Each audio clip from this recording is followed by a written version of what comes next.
All right, this is the Seminole Seven. Certainly. As you know, I am KDCannon and Chris.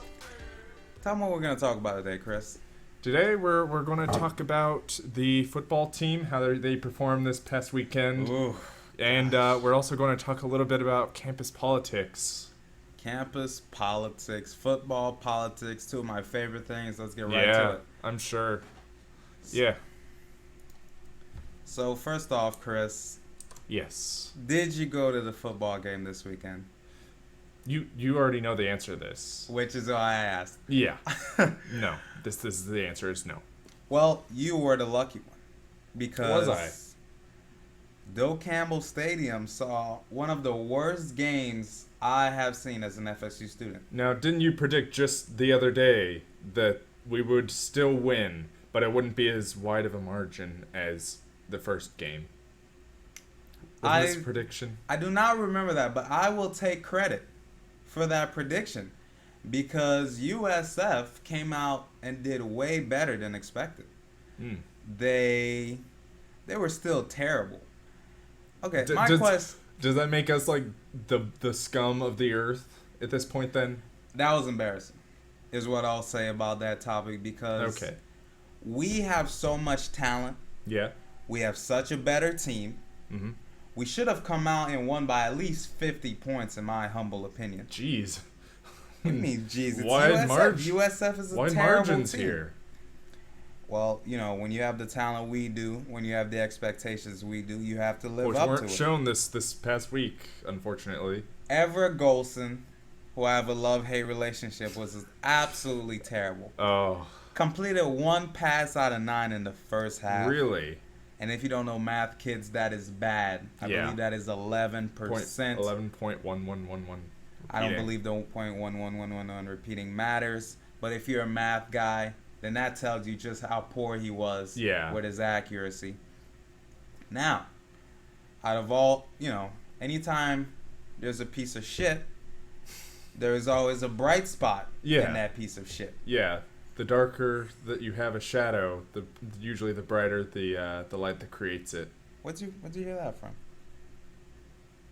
Okay. Do you really want me to say? Doesn't matter. I don't want to know. It's actually a basketball anime. Dalvin Cook, our running back, was absolutely terrific. He broke off a 74-yard touchdown run where he simply could not be stopped. He reminded me of one of those. You ever seen one of those chase videos? Yeah. Where it's like a black man running from the cops. Well, yes. And he just won't be stopped by anything. Animals, old people, people coming from the grocery store. He just refuses to be stopped. I saw a guy who actually resisted tasing and pepper spray at the same time. His name was Dalvin Cook. Apparently. Because Dalvin Cook on Saturday would not be stopped by anybody. He Force of nature. He ran roughshod through the USF defense. Ooh. Left defenders on the ground or in the stands. It was quite embarrassing. Oh. But, we won by 20 points, 34-14, but it was perhaps the ugliest 20-point win I've seen in my entire life as a football fan. Now, enough of football. That was embarrassing. Yeah. Let's get down to politics. All right. As far as politics this week, as we all know, the fall semester Senate seats and whatnot, they're being distributed right now. Yep. The candidates are being chosen. Mm-hmm. And it's a very exciting time if you're into SGA, which most of you are not because you don't know what the fuck it is. Yeah. There's 40,000 students, probably 100 or so care, I'd say. Well, you guys should care. You know why? Because SGA uses your money. About $8,000 out of your total debt or whatever it is from Florida State is going to SGA, and you don't know shit about it.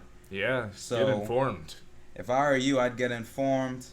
Actually, if I were you, I'd keep doing whatever lazy shit I'm doing because I'm a creature of habit. Mm-hmm. But if you actually care about where your thousands of dollars are being spent, I would, look it up. They have websites. Yeah. They have flyers. They have club. Stop being a lazy fuck. Get out there, learn something, educate yourself. and maybe you can have some power over your environment. Maybe.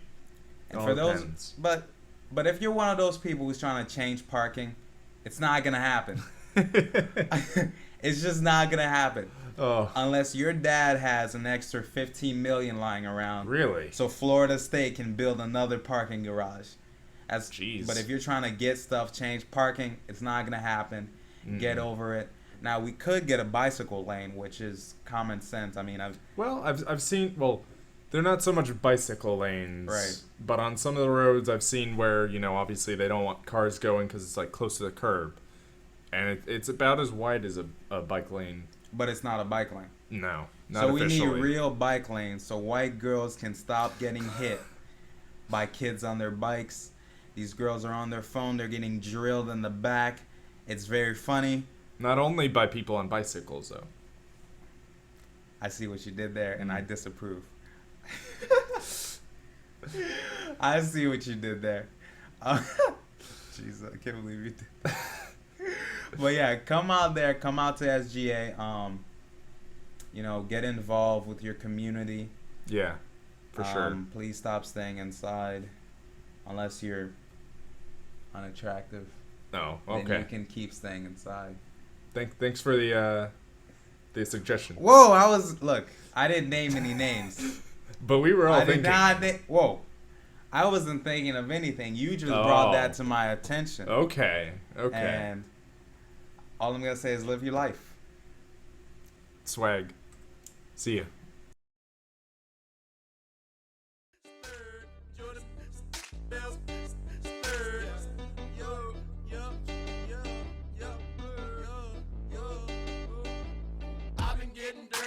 Jordan Belford, stacking penny stocks while I'm flipping these birds.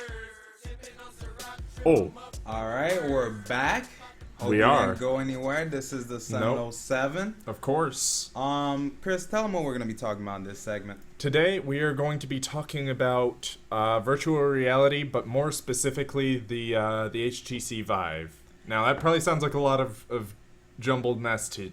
That sounds most people. futuristic and shit. It is. It's this might be interesting. What is that? The room that acts as any environment you choose. Yeah. I believe it's from Star Trek or whatnot, but basically that. Not a Star Trek fan, more of a Star Wars guy. Well, were you a Star Trek guy? No, I'm not a Trekkie. But we're going to be talking about things like that. So, if you're not familiar with virtual reality, otherwise known as VR, right? Over the past couple of years, people like Valve and the makers behind, the people that made Steam, the large gaming platform, and people like the makers of Oculus Rift have also been working on this extensively to provide. Now, Chris, before we go any farther, educate the audience on what the Oculus Rift is, because that sounds like a Greek. Yeah. That sounds like a Greek, of time, like a fight between Oculus and his Greek Senate. If you think about it, really, right. The name sort of speaks to what it is. Mm-hmm. Oculus, eyes, ocular, and Rift. You're going through this rift. It's unknown. It's new territory. It takes you to a new place. Right. So that's basically what it is. It's something for your eyes that takes you to a new place. In this case, in gaming, it's putting you into the game, essentially. Wherever you're, like when you turn your head in the game, your head turns, sort of thing. Right. So let me just pull up a quick example video. It's not going to have any sound for it, but this is the HTC Vive. This is virtual reality. This guy is currently, that's him right there. He's being tracked, both of his hands as well. Look at that. So you can see the left is what he sees. When they have both lenses up, so the right is what he would be able to see without it. Now you're seeing essentially what he sees. Each of those lenses is separated, so there's like a little divider between your eyes, and essentially they're slightly different so that it makes it appear 3D. And all the tracking that's involved makes you feel like you're actually doing this stuff. Now there's a little bit of a disconnect with with obviously you're still pulling like a trigger on the controller. You can still feel the controller versus like his revolver there, but overall, like, people have really extreme experiences with this. So much so that for example, people with the Oculus Rift often get motion sickness. Really? Partially because it doesn't quite match up with your brain. You're not feeling the forces like on a roller coaster or something. There's plenty of those made for the Oculus Rift, but essentially, it's as close as you can get to a true 3D experience in a game. It's sort of like 3D movies. It's predetermined, the angles and all, but with games where you're moving around, it just makes it so that you're there. That much more interactive. Yeah. And now, my question is... Yeah? This is a two-part question. Okay. What the people really want to know is when can we start to see this technology in the porn industry? There's already some in there on the Oculus Rift. That is very exciting. It's very poorly made, albeit, because this is just like people sort of messing around with the technology. There's not really been any big pioneers in the field. There have been a few like remarkable regular games, not so much adult games or anything like that, or adult content in general. But I expect maybe a couple of years, maybe 3-4 years. So listen up out there. Those of you whacking off, in a couple of short years, you will be able to do it in 3D. How exciting is that, Chris? Yeah, it's very exciting. That is groundbreaking news. There's no official releases, or I'm not even sure a release date set for any of these systems. These are all development kits for people like making games, such as these people at Node who have made their own game. But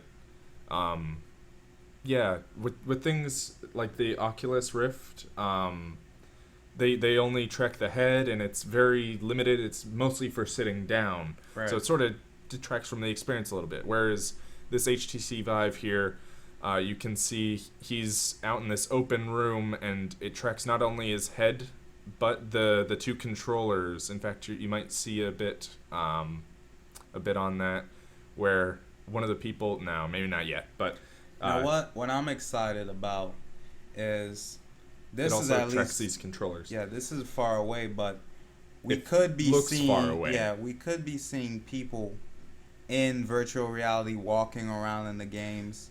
Yeah. Stuff like that. Right now he's very limited, but in about 30, 40 years, maybe even shorter, with how technology tends to like go fast, we could see people in these games walking around, having them like that is very interesting. Yeah. It's very exciting. Just no longer playing a game, but you're in it. You're living the game. Yeah. And that could be both exciting and dangerous depending on how addicted you are to it. And especially dangerous if you've ever watched an anime, Sword Art Online. Well, it's actually on that exact topic where people are essentially strapped in and they die in the game and then they die in real life. Now that is fucking scary, Chris. You killed the mood. What we need to do is make some regulations. No microwave guns inside of our helmets to fry people's brains. Let's not do microwave guns. The only thing I want as a microwave is heat up my food. Exactly. No microwave guns. That's a no-no. All right, that's it for technology. Keep an eye on these exciting new developments in the gaming world, and of course, we'll see you. See ya.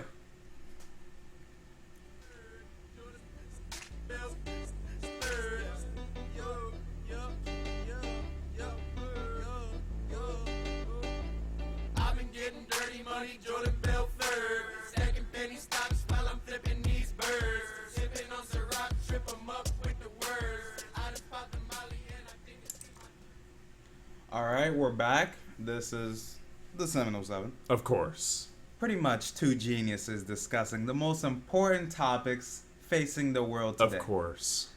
And what do we have right now, Chris, for the people? We're going to talk about whether or not you should get married. Right. So let's set the stage a little bit. You are a terrific man or lady Of course. You have been together with a significant other for a very long time. Mm-hmm. You guys love each other. You guys can't live without each other. Yeah. Now, what you're asking is, should I pop the question?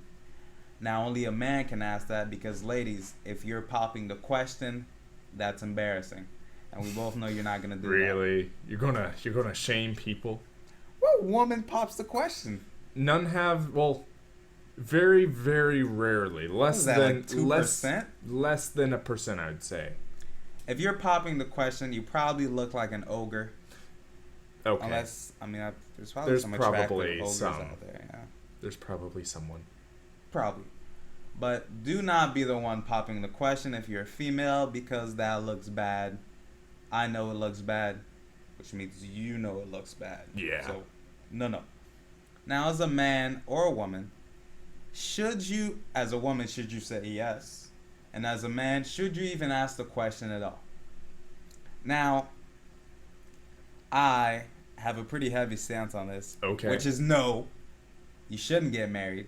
I'm sort of the same opinion, but for argument's sake, I'm going to take the other side. Now, why do you think people get married because that's what their fathers did, and that's what they see in the media.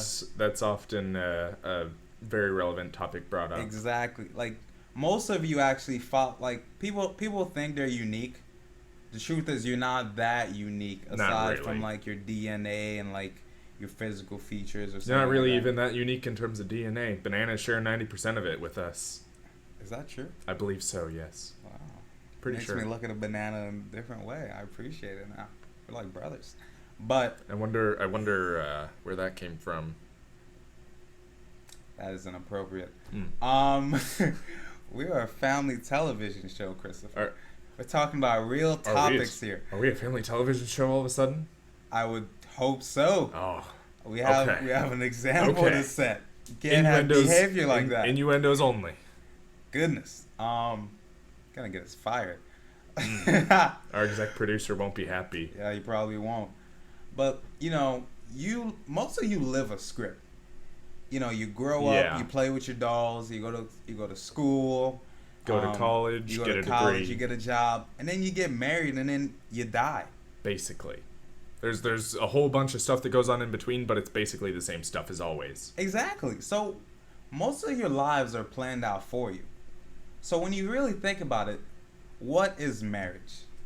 Marriage is a social construct, and the only people with benefits are women and kings. Now, if you're not a woman and you're not a king, you probably shouldn't get married. In fact, if you're a wealthy woman, you shouldn't get married because it's basically a financial contract. More or less. So now the reason you shouldn't get married is because the possibility of divorce exists. If divorce did not exist, you probably still shouldn't get married, but most of the risk would be mitigated. Okay.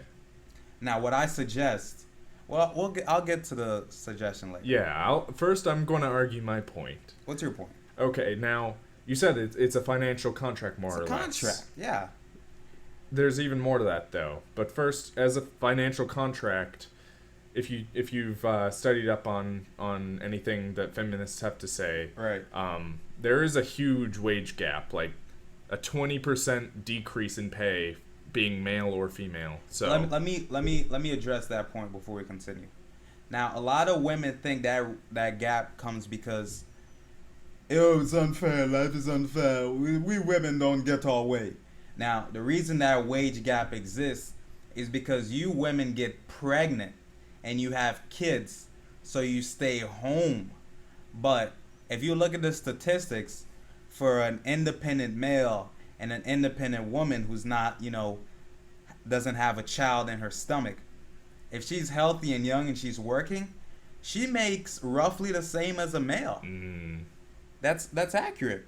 No. She makes roughly the same as a male. The reason they would make less is because they have to take time off, or they're not working at all because they have kids. No, it's not the argument of maternal or paternal leave. It's the argument of literal, wage reduction.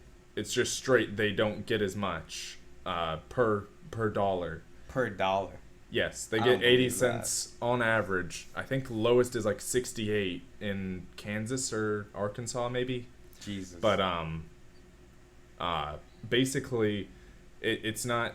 It doesn't have anything to do with them taking leave, because they are legitimately like, because employers tend to see that they need maternal leave on a right. That's on a I'm basis. saying that's the reason why. It's because it's not because employers think you can do your job worse. Employers generally lay off workers or don't hire women workers as well as much because of that, because they don't want to pay maternal leave. You know, it's not as good as having a guy who doesn't need it. And that was my point. As far as that wage discrepancy goes. So, basic thing, you know, is there something that prevents pregnancy? Yes. Yeah, can't you cut something out? You probably could. Might be a little more permanent than you'd like. I'm not going to get into this. Yeah. But second, there is some infatuation that goes on there. Like, when you legitimately love someone, you want to spend the rest of your life with them. But why can't you do that without signing a contract? That's one of the main points against it is we're basically the only monogamistic animal in the world. There's maybe one or two others, but... So bears are out there fucking new bitches all the time, but we have to get married. You ever seen a bear get married? It's unnatural. Yeah. So if you love someone, just stay with them. And, you know, if you decide you want to leave, just hop in your car and leave. You don't have to get a lawyer. You don't have to say goodbye to blah, blah, blah, blah, blah, blah. Just live together, and once you're sick and tired of each other, or you decide you want to fuck some chick from the club, you're allowed to do that without the binds of marriage. And in this age of freedom and doing whatever you want to do, it's important that we don't have any social constructs preventing us from doing dumb shit. So if you want to cheat and step out on your partner, you shouldn't be worried that 50% of your bricks are going to be going to her. You should just be like, all right, I'm going to go ahead and fuck this chick. And if she gets mad, she gets mad. I'll leave, or she'll leave. And we'll be okay. And I will have all my bricks at the end of the day. And as a woman, you know, you're probably one of those women anyway that wants to make money and like, I'm an independent woman. You don't want your bricks taken away, because in some cases, women lose, you know, half their bricks. Have their cash, have their lettuce, whatever slang term for money the kids are using these days. So you don't want to have that. So just don't get married. And I mean, you can still have the ceremony. I think we should still have the ceremony. Yeah, it's a nice thing. So when you're about 30 years old and you decide that, you know, I'm too unattractive and too old to like find a new mate. I just need to find myself another avian sexual. Exactly. And I gotta settle down. You can have a ceremony and bring all your friends and say, hey, this is the person I'm gonna live with forever now, unless they cheat on me. So yeah, and we're gonna celebrate that, and we're gonna eat food, and we're gonna get drunk, and it's gonna be beautiful. And you can wear a white gown, the guy wears a tux, and you guys can do that. But the whole contracting thing, there's no white tuxes. No white tuxes allowed. Okay, no white tuxes. Wear a black tux. There you go. Classy. And you go ahead and get married. You go ahead and live together. Do the ceremony. Yeah, do the ceremony to profess your love to each other. There's no priest involved. We're gonna take out the priests because they have more important shit to do, like, you know, baptizing and praying and whatever it is, you know, sermons. Raping little boys. Whatever it is that priests do. Okay. You know they do it. Not touching that with the 10-foot pole. Yeah, just stay with me. Especially I priests. apologize, you know, priests out there, if you're not, you know, raping kids. You catch that. Yeah, you'll catch it later. I apologize. I think that's all the time we have. Yeah, so we're going to go ahead and leave. Yeah. But I guess we'll see you again next time. But until then, see ya.